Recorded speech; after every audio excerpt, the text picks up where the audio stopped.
너희는 값으로 사신 것이니 사람들의 종이 되지 말라. 형제들아, 너희는 각각 부르심을 받은 그대로 하나님과 함께 거하라. 아멘. 자, 우리가 종과 자유인에 대한 말씀을 계속 들어왔습니다. 굉장히 중요하죠. 구원의 핵심이 되는 말씀일 수가 있기 때문에. 또 우리 삶이 얼마나 자유한가, 이거 항상 물어보고 살아야 된다고 제가 거듭 말씀을 들었습니다.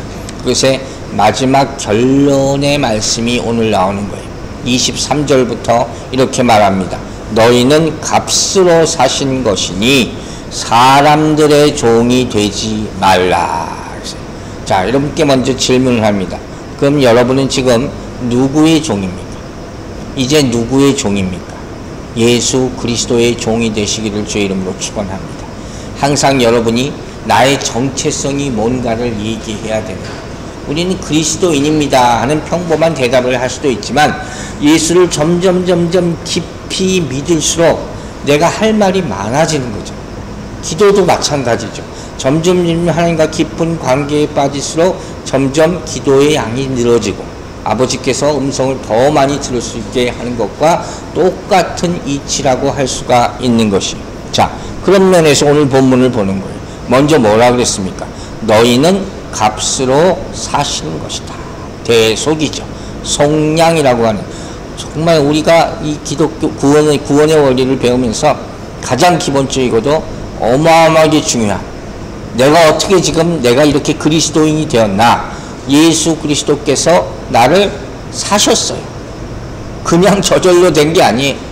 내가 노력해서 된 것도 아니에요. 분명히 말합니다. 값을 주고 사셨다. 그러니까 이 말이, 우리는 값을 주고 다 돈 주고 사잖아요. 이게 우리 일상이잖아요. 근데 그걸 알면서도 이 원리를 이해를 못하는 사람이 많다는 거예요. 이게 너무 중요하다는 거예요. 이걸 이해하려면 먼저 우리의 과거가 어땠는가 하는 것을 알고 있어야 돼요. 우리 과거는 어땠습니까? 비참하게 종되었던 사람들, 죄인 되었던 사람들, 거기 매어있던 사람들이라는 거예요. 우리는 옛날에 죄와 사망과 율법과 사탄 마귀의 종이 되었던 사람들이에요. 이걸 잊지 말라는 거예요. 다른 과거는 기억할 필요가 없다 그랬어요. 그리스도인은 현재가 중요한 거죠. 그리고 앞으로 소망의 미래가 중요한 거예요. 그러나 우리가 죄인 되었었다는 사실, 이건 하나님 앞에서 잊어서는 안 된다. 근데 너무 많은 사람들이 이건 자꾸 쉽게 생각하고, 이게 무슨 소리예요? 은혜를 잃어버리는 거예요. 구원의 은혜, 구원의 감격을 잊어버린다는 게 바로 이걸 얘기한다 하는 것이에요.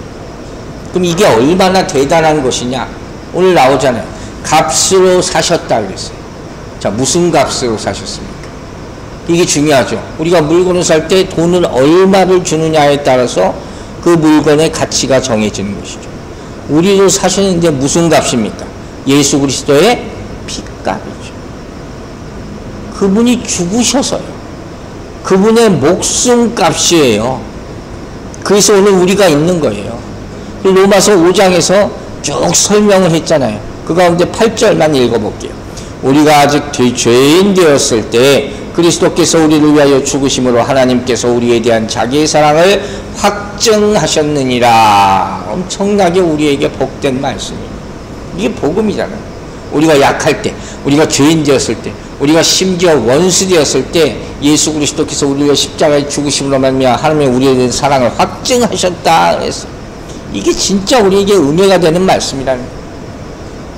그분이 죽어서 내가 살아난 것, 이 말씀 평생 잊지 않게 되기를 주의 이름으로 축원합니다. 여러분, 세상 만사가 다 사는 원리가 있어요. 그리고 이 세상에 살면서 가장 기본적으로 먹고 사는 원리가 뭐냐? 아까 말한 거예요. 내가 지불한 만큼 내게 되는 거예요. 다 그걸 소망하며 사람들이 산단 말이에요. 그냥 공짜라는 게 없다는 거예요. 공짜가 여러분 어디 있습니까? 다 대가라는 게 있는 거지. 공짜로 얻는 것 같지만 나중에 다 그 대가를 묻는단 말이에요. 근데 우리가 이렇게 산 것은 정말 무엇과도 비교할 수 없는 대가를 예수께서 치르셨다. 그걸 한 번 듣고 잊어버리지 말고 계속 그때마다 내가 리마인드 해봐야 된다. 이걸 모르고 사는 사람들이 너무 많은 게 안타까운 것이죠. 우리가 세상에서 그런 얘기 자주 하잖아요. 재벌 2세, 3세들. 이 사람들은 뭐예요? 왜 그렇게 돈을 흥청망청 쓰고 다닙니까? 돈을 벌어본 적이 없어. 그걸 위해서 수고하고 땀을 흘린 적이 없단 말이에요. 그 돈이 나중에 그 사람을 이롭게 하는 게 아니라 오히려 해롭게 하게 되는 게 되는 거예요. 그 가치를 모르기 때문에. 값주고 사셨다. 그 의미는 구제받지 못할 사람이에요. 주고 받당한 사람인데 의로운 사람이 그 사람을 위해서 죽음으로 말미암아 살아났다는 거예요. 여기 한 의미가 또 첨가되는 거죠. 정말 절대로 죽으시면 안 될 분이, 그 의로운 분이 죄인을 위해서 대신 죽었다. 그게 우리 말미암아 자유롭게 된 이유가 되는 거예요. 그래서 우리가 구원받게 되었다 하는 거예요. 이 이치를 아는 사람이 비로소 나는 자유한다. 이렇게 얘기할 수가 있다는 거죠. 그리고 이 사람만이 진정한 자유를 누릴 수가 있다.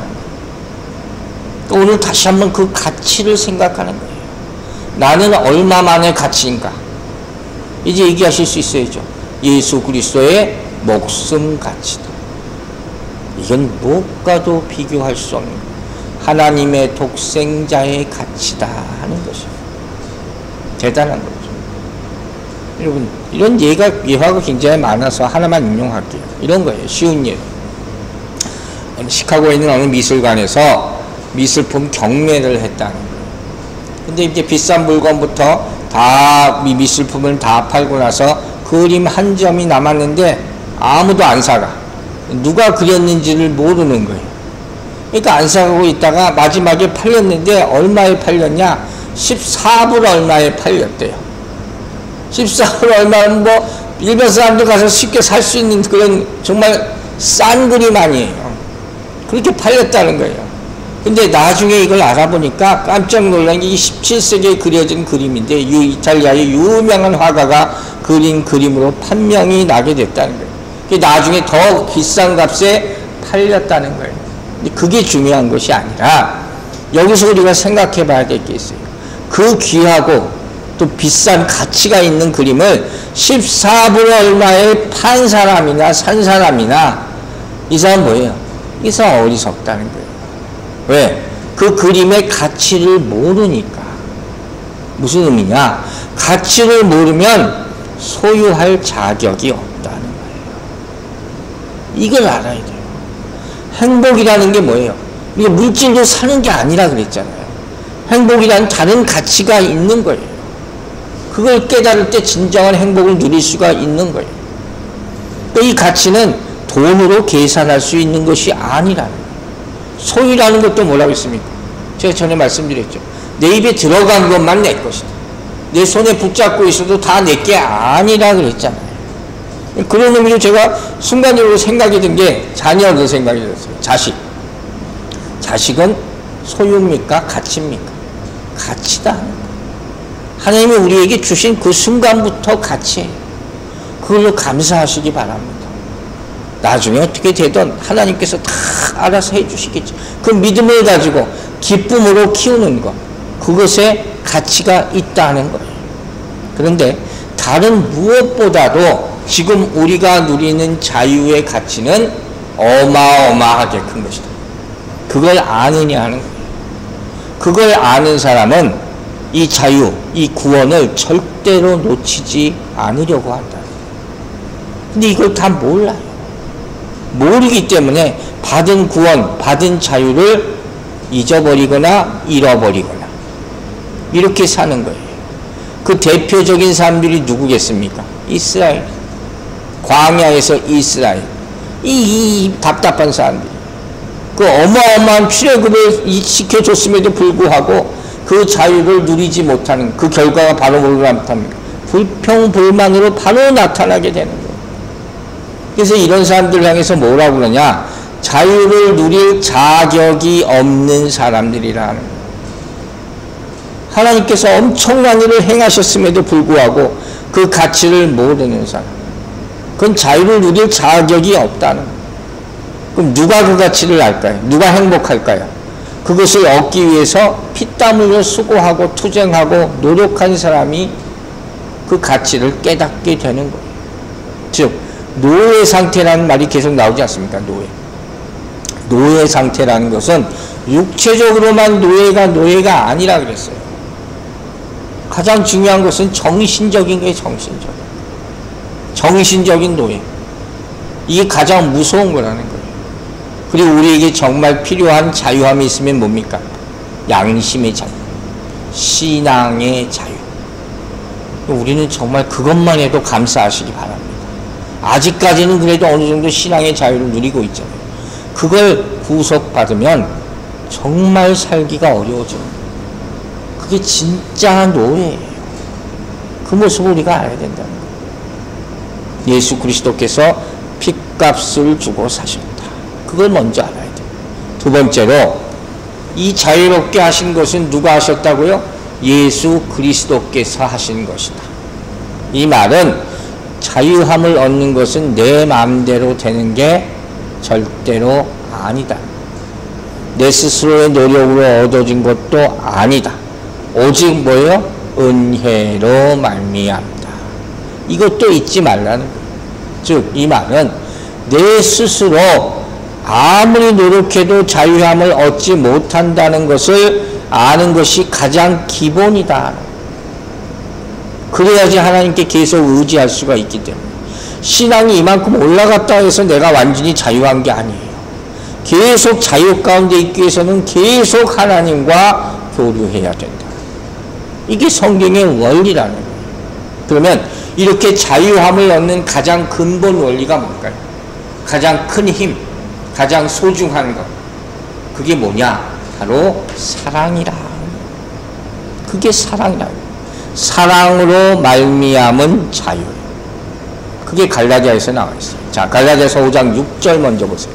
그리스도 예수 안에서는 할례나 무할례나 효력이 없으되 사랑으로 역사하는 믿음뿐이니라.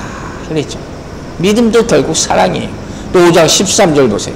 형제들아 너희가 자유를 위하여 부르심을 입었으나 그러나 그 자유로 육체의 기회를 삼지 말고 오직 사랑으로 서로 종노릇하라. 섬김도 사랑이 있어야 하는 거예요. 내 마음이 내켜야지 하는 거죠.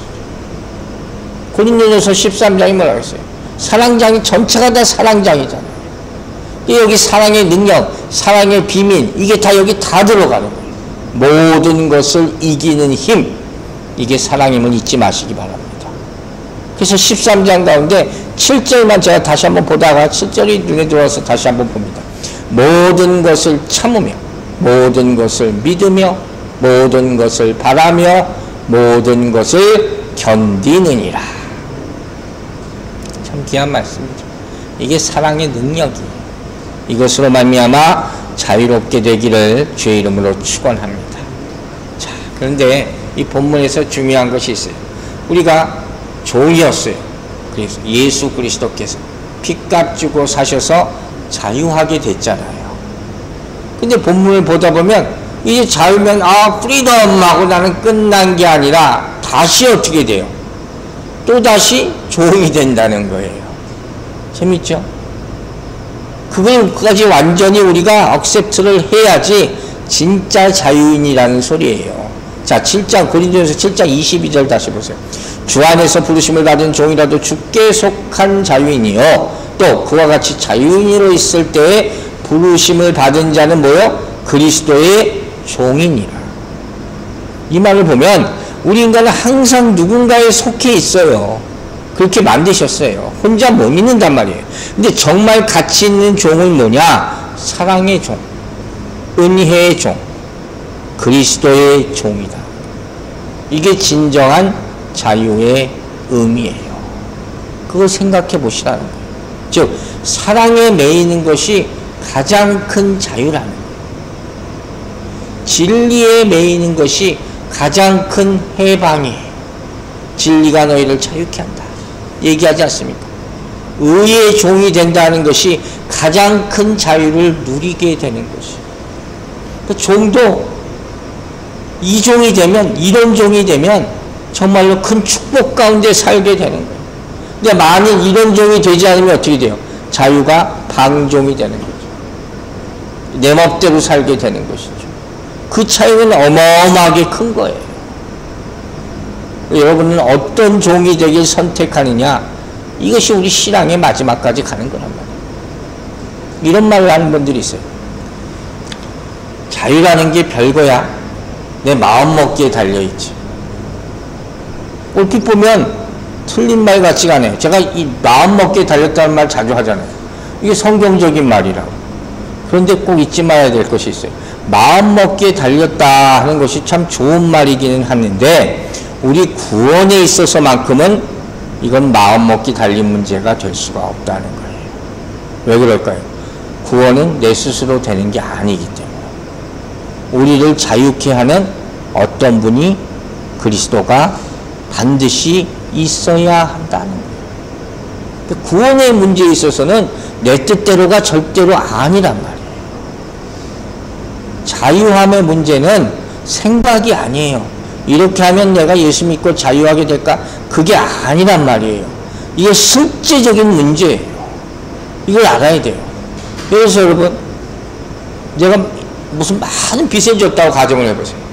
근데 생각은 아유 내가 빚을 졌다고 생각하지 말아야지, 긍정적으로 살아야지. 마인드는 좋은 마인드지만 그 빚이 없어지는 게 아니에요.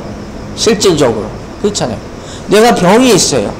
그 병이 있으면 긍정적으로 사는 거 좋지만 그렇다고 해서 그 병이 다 낫는 것도 아니란 말이에요. 그게 현실이고 그게 사실이란 말이에요. 좋은 영향은 끼칠 수 있지만, 즉 구원이라는 것은 생각하기 나름이라는 것이 될 수가 없어요. 뭐가 반드시 있어야 돼요? 그리스도의 십자가의 사건이 있어요. 그게 없으면 기독교는 아무것도 없는 거예요. 절대로 자유로울 수 없어요. 그러니까 여러분이 구원을 얘기할 때는 내 뜻대로가 아니라는 것, 예수 그리스도가 하셨다는 것. 무엇을 하셨냐? 십자가에 우리를 위해서 죽으셨다는 것. 그 목숨값이 내 자유다. 이걸 반드시 기억하고 차곡차곡 얘기할 수 있게 되기를 주의 이름으로 축원합니다. 자, 그러면 그 결과가 뭐냐? 이제 종이 되었다가, 죄의 종이 되었다가 자유롭게 되고, 이제는 누구의 종이 됐어요? 다시 그리스도의 종이 되는 거예요. 여기까지 다 도달하고 고백할 수 있어야지 진정한 자유인이에요. 죄에 묶여 있다가 난 자유해, 이렇게 되면 그 뒤가 어떻게 될지 몰라요. 여기까지밖에 모른다면. 많은 사람들이 여기까지밖에 안 배웠단 말이에요. 그러나 우리는 분명히 얘기할 수 있는 게 나는 예수 그리스도의 종이야. 이래야지 내 진짜 위치가 완전히 확정되는 거예요. 그걸 알아야 돼요. 누군가의 종이 된다는 것에 겨우 내가 벗어났는데 또 종이 된다고 이렇게 생각하면 힘들어지는 거예요. 예수 그리스도의 종이 되면 그때부터 진정한 자유가, 그때 진짜 진정한 자유가 임하는 거예요. 그게 아까 봤던 7장 22절이에요. 다시 한번 읽을게요. 주 안에서 부르심을 받은 자는 종이란 주께 속한 자유인이요, 또 그와 같이 자유를 했을 때 부르심을 받은 자는 뭐예요? 그리스도의 종이니라. 그래서 우리는 항상 선택하는 거예요. 죄의 종으로 살아갈 것인가, 그리스도의 종으로 살아갈 것인가. 이 선택의 기로에, 매 순간 이 선택의 기로에 서는 거예요. 그리고 이것을 선택했다면 나는 이제 그리스도의 종으로 살 겁니다, 이렇게 내가 선포했다면 어떻게 해야 돼요? 그때부터는 어떻게 해요? 예수 그리스도께서 주신 말씀에 절대 순종하고 살아요. 왜? 종과 주인의 관계니까. 이게 자연스럽게 가는 거죠. 내가 종이라고 기껏 해놓고 그 종대로 살지 않으면 그것 자체가 모순이란 말이에요. 그때부터는 외요가 진짜 없어져. 왜 그런데요? 내 생각에는요, 이 말이 절대로 나와서는 안 된다는 거예요. 그때부터는 정말 절대 순종하고 주님이 주시는 대로 감사함으로 만족함으로 살아가게 되기를 주의 이름으로 축원합니다. 이게 쉽진 않지만 자꾸 훈련하는 거예요. 그래서 23절에서 이렇게 결론을 내려요. 뭐라고 했습니까? 사람들의 종이 되지 말라. 이 본문을 보고 많은 사람들이 이렇게 제목을 만드는 경우가 많아요. 사람들의 종이 되지 말라. 이게 무슨 뜻인지를 알아야 돼요. 사람의 종이 되지 말라는 것은 무슨 의미냐면 자기 정욕의 종이 되지 말라는 그런 말씀이에요. 정욕의 종이 되지 말라. 갈라디아서 5장 24절에 분명히 얘기했어요. 그리스도 예수의 사람들은 육체와 함께 그 정욕과 탐심을 십자가에 못 박았느니라. 이런 말씀 자꾸 선포하세요. 정욕이 막 생길 때, 나를 유혹하려 할 때, 핍박할 때.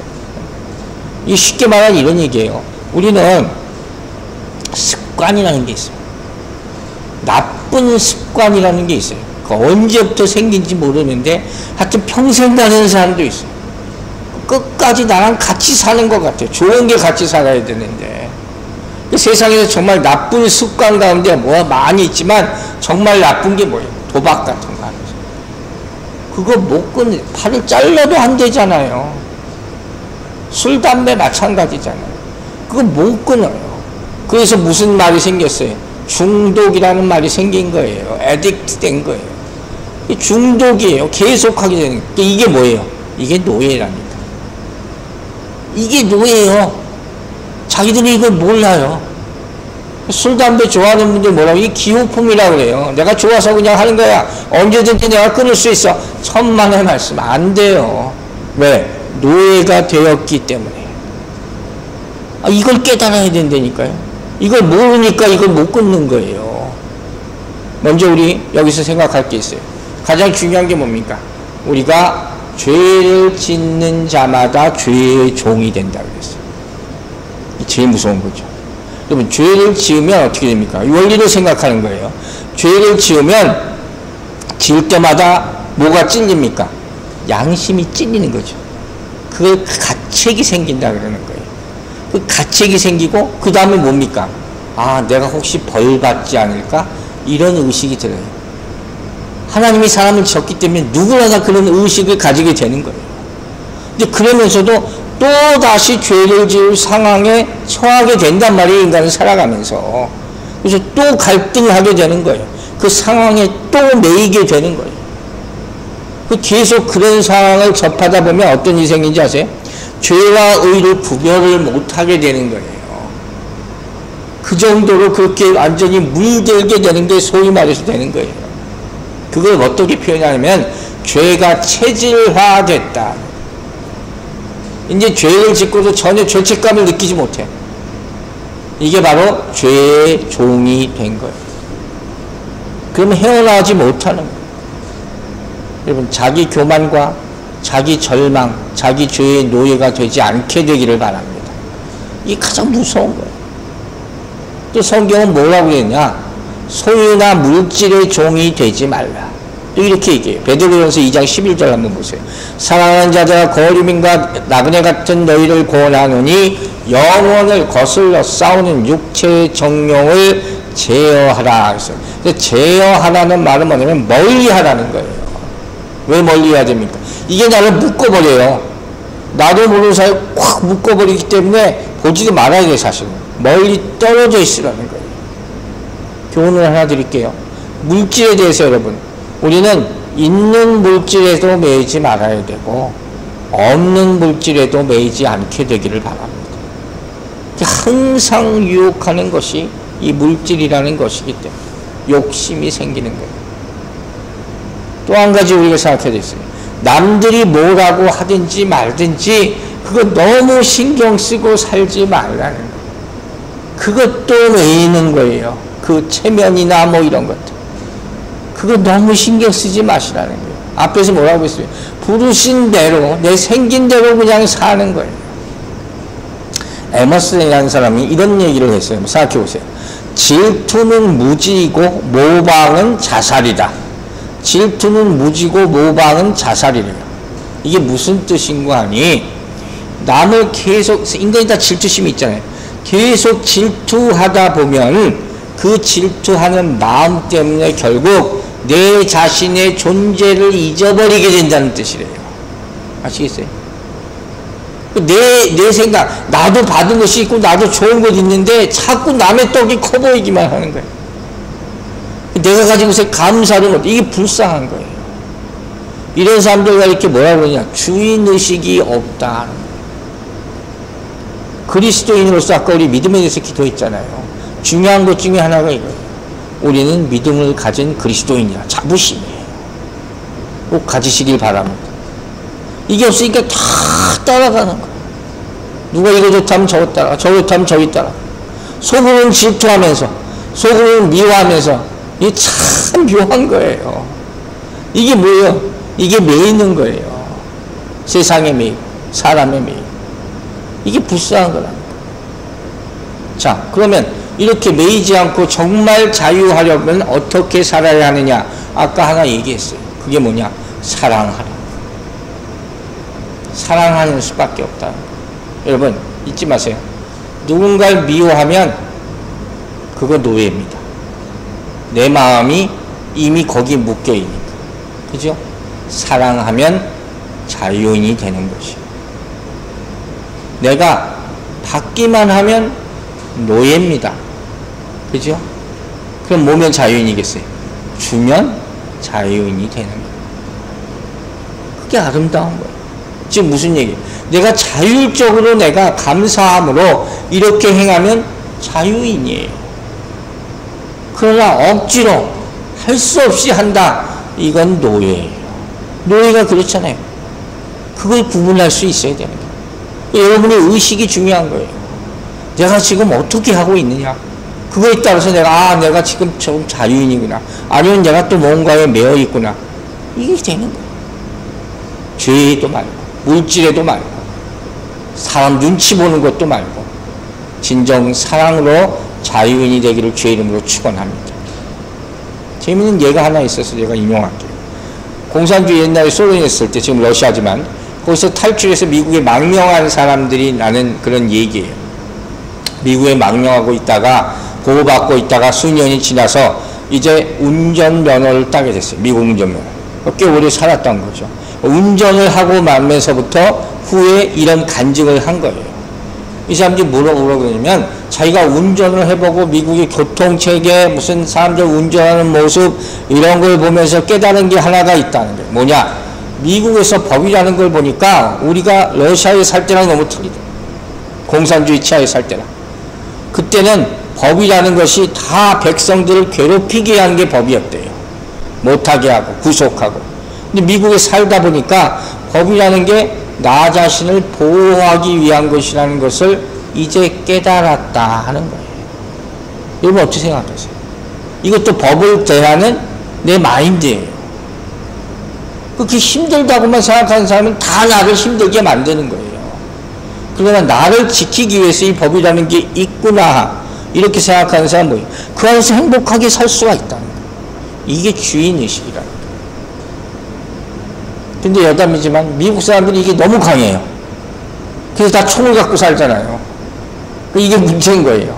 이게 잘못된 길로 가면. 이 사람들이 총을 갖는 그 의식이 뭔지 아시죠? 총이 자기를 보호해준다고 생각하는 거예요. 이게 서부 시대부터 있던 생각이에요, 이게 애들이. 이게 못 바꿔요. 우린 도저히 못 바꿔요. 그렇게 될 수도 있다니까. 하지만 어쨌든 중요한 것은 내가 사랑으로 주인의 의식을 가지고 하는 것. 이게 자유인의 모습이다. 갈라디아서 5장 1절 이렇게 말해요. 그리스도께서 우리를 자유롭게 하려고 자유를 주셨으니 그러므로 굳건하게 서서 다시는 종의 멍에를 매지 말라. 엄청나게 유명한 말씀이죠. 다시는 종의 멍에를 매지 마시기 바랍니다. 하나님이 주셨잖아요. 받으셨잖아요. 엄청난 그 관계, 주고받은 관계에 엄청난 값어치가 지불됐잖아요. 그로 말미암아 오늘 우리의 자유가 있는 거예요. 그건 잊지 말라는 거예요. 우리는 오직 믿음으로만 자유를 얻을 수 있는 것이고 하나님과의 바른 관계를 계속 유지함으로 그 자유를 계속해서 누릴 수가 있다는 거죠. 안 그러면 언제든지 무언가의 종이 될 수 있어요. 나라고는 누군가도 언제든지 떨어질 수 있다 하는 것이죠. 자, 이제 마지막으로 7장 24절 말씀 보겠습니다. 형제들아 너희는 각각 부르심을 받은 그대로 하나님과 함께 거하라. 종과 자유에 대한 말씀 마지막 말씀이죠. 24절은 무슨 소리냐? 하나님과 함께 하라. 하나님과 동행하는 자리에 항상 있으라 하는 것입니다. 여러분 그걸 느끼셔야 돼요. 여러분은 절대로 혼자가 아닙니다. 믿으시면 아멘 하시기 바랍니다. 누구와 함께 있어요? 하나님이 항상 함께 하심을 믿으시기 바랍니다. 자녀들에게도 항상 얘기해 주시기 바랍니다. 항상 하나님이 너와 함께야. 그렇게 축복 기도하시라는 거예요. 그러면 이 함께 한다는 의미가 뭔가 제가 가장 기본적인 것부터 몇 가지 짧게 나눠서 생각을 해봤어요. 가장 먼저 떠오르는 말씀이 뭐였냐면 바로 포도나무와 가지였어요. 함께 한다는 의미. 요한복음 15장이죠. 5절만 보겠습니다. 나는 포도나무요 너희는 가지라. 그가 내 안에 내가 그 안에 거하면 사람이 열매를 많이 맺나니 나를 떠나서는 너희가 아무것도 할 수 없습니다. 믿습니까 여러분? 이게 중요하잖아요. 그분이 내 안에 거하시면 그분이 주인이에요. 그래서 내가 그분의 생각과 그분의 뜻을 따라하기를 원하시는 것이에요. 그래서 그분이 우리 마음에 그분의 소원을 두시고 아멘이죠. 또 그분의 성품을 우리 안에 거하게 하셔서 나를 통해서 그분의 뜻이 이루어지고 나타나게 하시는 것이 그게 그분과 나와 함께 하는 거예요. 그래서 내가 무엇을 할 때 매 순간이나 그분이 내가 안에 있으니까 밖에 있으면 내가 손 놓을 때가 많잖아요. 안에 있으니까 자동적으로 발맞춰서 같이 가는 거라는 거예요. 그게 함께잖아요. 또 내가 있는 곳이 어디든 간에도 상관없어요. 그분이 내 안에 계시니까. 그래서 그분이 내가 어디 있는 곳이든 하나님의 뜻을 생각나게 만들어 주시고 하나님과 저절로 함께 나아가게 되는 것이에요. 이게 우리의 사명이죠. 이게 성령 받은 사람의 모습이죠. 이게 사도행전에 나타난 바로 그 모습이다 하는 거예요. 예수 그리스도께서 성령으로 여러분 안에 함께 하심을 믿으시기 바랍니다. 자, 두 번째, 함께 한다는 것은 무슨 의미를 가지고 있느냐? 갈라디아서 보세요. 3장 27절. 누구든지 그리스도와 합하기 위하여 세례를 받은 자는 그리스도로 옷 입었느니라. 이 말씀 본 적 있어요? 지금 뭐라고 했어요? 우리는 세례 받는 순간 그리스도와 다 같이 된 거예요. 예수 그리스도는 똑같이 옷을 입었잖아요. 그러니까 그 신분이 바뀌었는데 세상 신분이 변하는 것이 중요한 게 아니라 사회적 신분이 바뀌는 것이 중요한 게 아니라 무슨 신분이 바뀌어요? 영적 신분이 바뀐 것이라는 거예요. 다 예수 그리스도 안에 거하는 것으로 말미암아. 이게 바로 함께라는 거예요. 그리스도라는 이름 아래 다 함께 있다는 사실을 믿으시라 하는 것이에요. 그게 두 번째. 세 번째 말로 생각난 성경 구절은 뭐냐면 우리 항상 말하는 마룩 3.3 마태복음 6장 33절 그런즉 너희는 먼저 그의 나라와 그의 의를 구하라 그리하면 이 모든 것을 너희에게 더하시리라. 아멘이죠. 그리스도와 함께 한다고 해서 그분과 똑같은 게 아니에요. 이건 무슨 소리예요? 자연적으로 그분의 뜻을 먼저 구하게 되는 거예요. 예수 그리스도가 first 되는 거예요. 하나님 우선 되는 거예요. 자동적으로 내 뜻대로 하지 않게 되는 원리. 이것이 바로 그리스도와 함께 한다 하는 세 번째 의미가 됩니다. 자, 네 번째 그리스도와 함께 한다는 의미는 뭐냐? 하나님을 떠나서 사는 성도라는 것은 있을 수가 없다. 즉 예수 그리스도와 함께라는 말은 일시적인 것이 아니에요. 항상 평생토록 성도의 삶 가운데서 그게 함께 잠깐이 아니란 말이에요. 로마서 6장 8절 보세요. 만일 우리가 그리스도와 함께 죽었으면 또한 그와 함께 살 줄을 믿노니. 그죠? 죽어도 함께 살아도 함께 예수 그리스도와 생사를 함께 한다. 이게 바로 함께의 의미. 마지막 다섯 번째 그리스도와 함께하는 의미는 뭐냐면 예수 그리스도와 모든 것을 함께 공유한다. 축복이에요. 그래서 우리가 하나님으로부터 기업을 보증받게 되는 거예요. 그 원리예요.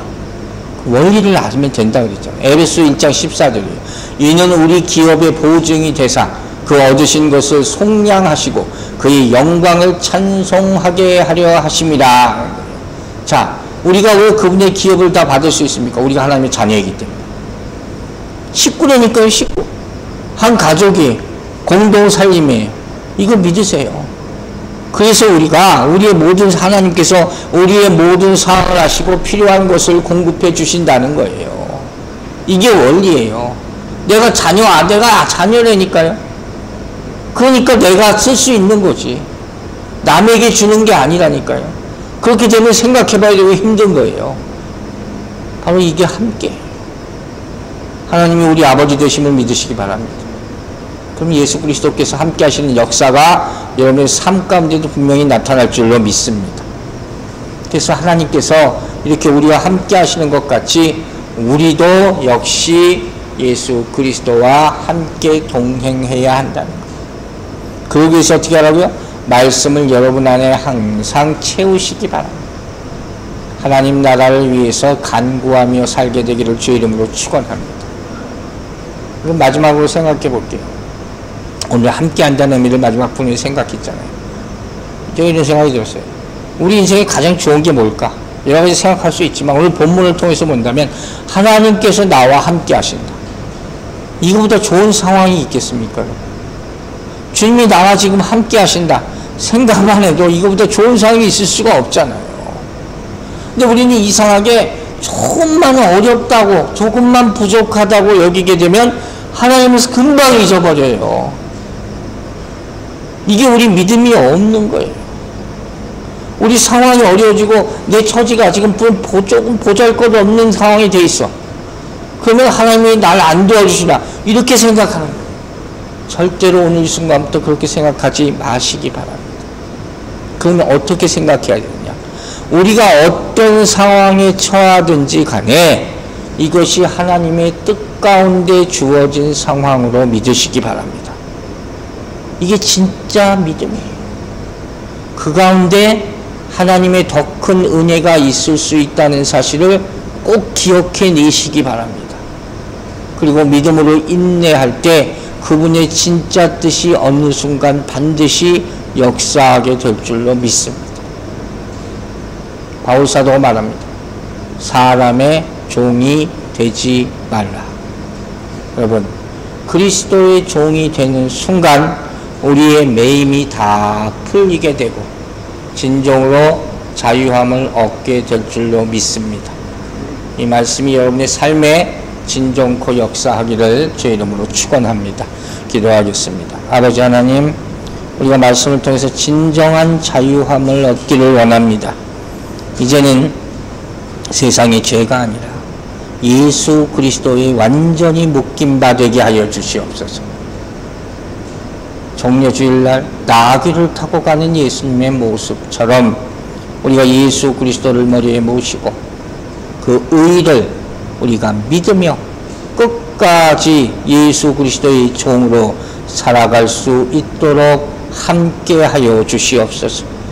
주의 성령님께서 우리 안에 살아 역사하여 주시고 필요할 때마다 말씀으로 또 성령의 조명하심으로 우리 갈 길을 비춰주실 때 항상 나 혼자가 아니라 주님과 동행한다는 기쁨과 감사함으로 사는 인생이 될 수 있도록 축복하여 주시옵소서.